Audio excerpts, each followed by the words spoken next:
नमस्कार, मैं हूँ संगीता। आज मैं आपको योग का महत्व बताने वाली हूँ। योग क्यों करना चाहिए? तो हमारे शरीर को निरोगी रखने के लिए योग करना चाहिए। अब निरोगी है हमारा शरीर, ये कैसे जानेंगे हम? तो हमारा शरीर हम कितना उठाते हैं, कितना झुकाते हैं और कितना मरोड़ते हैं, इसके ऊपर डिपेंड है। तो ये करने के लिए हमें योग करना आवश्यक होता है। आज मैं आपको शीर्षासन करके बताती हूँ। शीर्षासन के लाभ है मज्जा तंतु की दुर्बलता, बद्धकोष्ठता,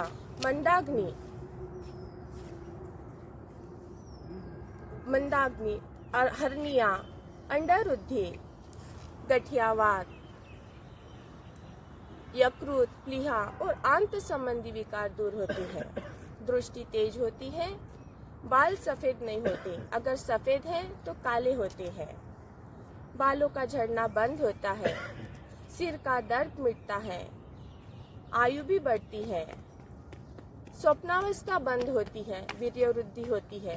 पैर से आने वाला रक्त हृदय में आकर शुद्ध होता है और सिर की तरफ जाता है, इसलिए उस वक्त हृदय को हमें विश्रांति मिलती है। संधिवात और दमा दूर होता है। आयु भी बढ़ती है।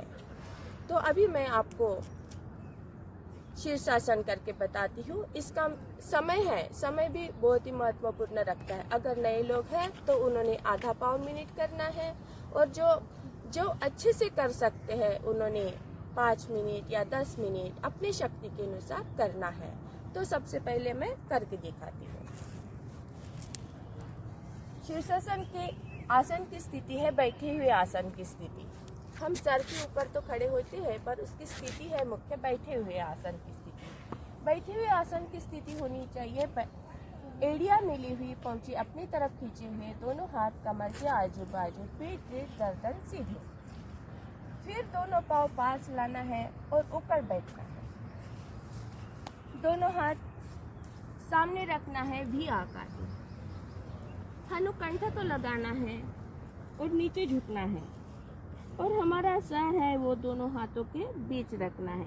उसी वक्त हमारे पाँव ऊपर हो जाएंगे, पिछला भाग ऊपर हो जाएगा। दोनों पाँव पास लाइए। अब दोनों पाँव धीरे धीरे ऊपर उठाइए।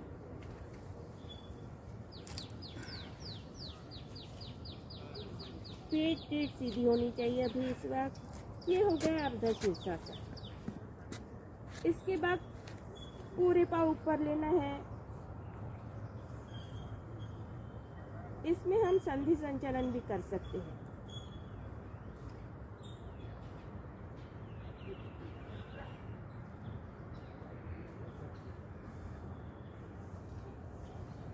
थोड़ा सा मोड़ गया।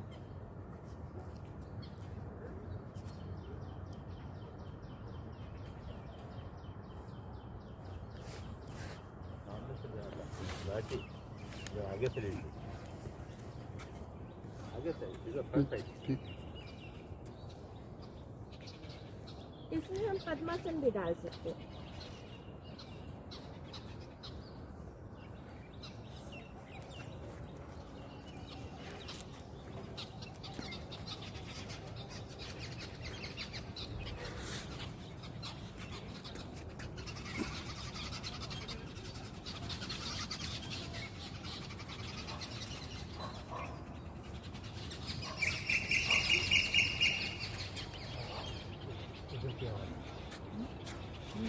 फिर वापस आएंगे। फिर कुछ क्षण ऐसे रुकेंगे हम। माथा जमीन पर लगाएंगे। कुछ देर तक ऐसे रुकना है। फिर वापस सीधे होना है। दोनों हाथ ऊपर बांधना है। एड़ियां ऊपर करनी है और नीचे झटके से आना है। ऐसा क्यों करना है? तो हमारा संपूर्ण ब्लड सर के ऊपर जाता है और संपूर्ण शरीर में फैलने के लिए ऐसा करना होता है। Thank you. पद्म मयूरासन। इसके लाभ है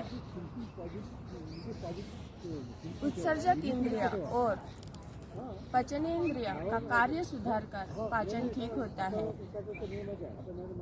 पेट पतला होता है, मूत्राशय यकृत प्लीहा संबंधी विकार दूर होते हैं और वो कार्यक्षम करते हैं। फेफड़े बलिष्ठ होकर उनका आकुंचन और प्रसरण करने की शक्ति बढ़ती है। रक्त और शक्ति की बाढ़ होती है। हाथ पांव के स्नायु बलवान होते हैं। अभी मैं करके बताती हूँ। पहले पद्मासन डालना पड़ता है। दाया पांव बाई जंघा पर, बाया पांव दाई जंघा पर। घुटनों के ऊपर खड़े हो जाइए। दोनों हाथ सामने लाइए और हाथों के कोहनी के ऊपर नाभि को रख दीजिए और दोनों पांव घुटने ऊपर।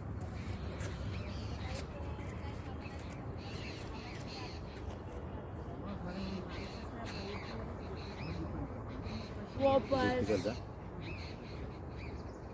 घुटने टिकाना है,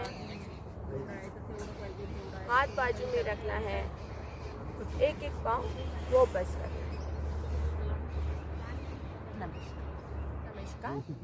अभी मैं द्रोणासन करके बताती हूँ। इसके लाभ है गर्दन के विकार, पिंडलियां, जंघा, घुटने, इनके विकार दूर होते हैं।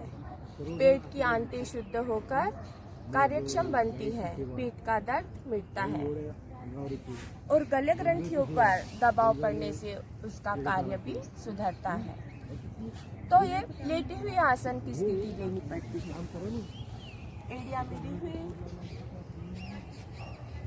पहुंचे अपने तरफ खींचे हुए, पीठ बिल्कुल जमीन से लगी होनी चाहिए। एक अंक में दोनों पांव 45 डिग्री, फिर 90 डिग्री।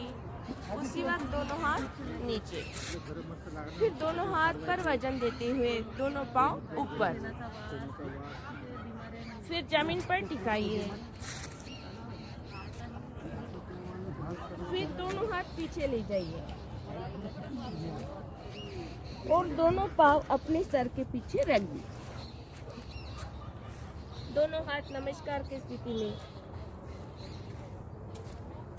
इसमें हमारे पेट की आंतें शुद्ध होती है, वो और अधिक कार्यक्षम होती है।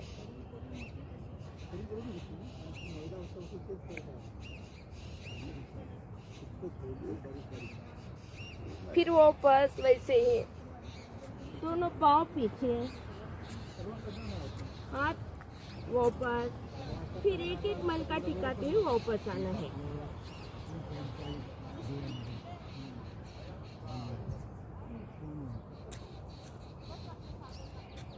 नाइन्टी डिग्री आने के बाद हमारे हाथ वापस जाएंगे।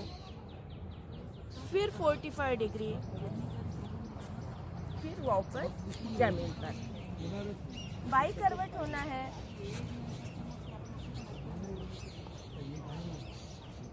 और दायां हाथ सीने के पास रखते हुए उठकर वज्रासन में बैठना है। नमस्कार।